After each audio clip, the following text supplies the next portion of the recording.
What's faster than one RTX 4090? Two 4090s, of course. But can we even distribute or use all of that power? Let's start with the power. Under load, the RTX 4090 is rated for a power consumption of 450 watts. That means if you combine two, that's already 900 watts. On top of that, you can expect power spikes. With ATX 3.0, that could be up to 3 times the rated power consumption for a short time.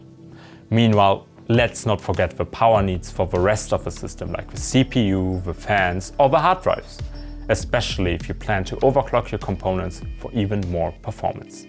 Perfectly equipped for the challenge is the Straight Power 12 with its 1500 watts or the Dark Power Pro 13 with 1600 watts.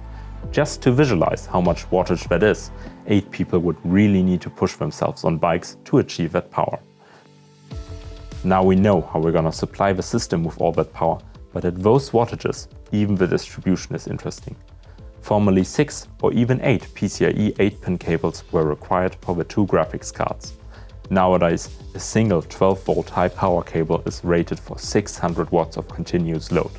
That means each GPU gets powered by just a single cable, and that really means less cable clutter. This doesn't just look better, but saves space and allows better airflow. But since we're on the topic of airflow, here I'm building the system inside the Darkbase Pro 901. It's spacious enough for our big graphics cards and allows enough airflow through its modular mesh panels to dissipate all that heat, all while looking pretty sharp. But what possibly could we use the power of 3000 hamster wheels for? In current games, sadly not much. SLI, NVIDIA's solution to connect multiple GPUs, is not supported anymore. Crossfire, AMD's multi-GPU solution, isn't receiving support either. That means while gaming, only one GPU can be used and the second one isn't providing any more frames. But that doesn't mean that there are no use cases for a multi-GPU setup like this.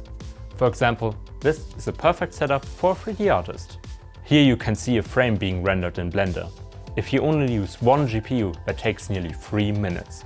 But by adding the second GPU, that render time can be drastically reduced to 1 minute and 30 seconds. That's nearly half the time. And that's only for a single frame. In an animation, you need 25 frames per second.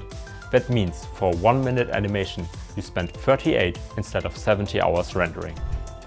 As a 3D artist, this saves you not only time, but gives you the ability to increase your output and raises creativity by leaving opportunity for experiments as well as a more open workflow. Similar results are expected from other 3D software like V-Ray, Redshift, and Octane.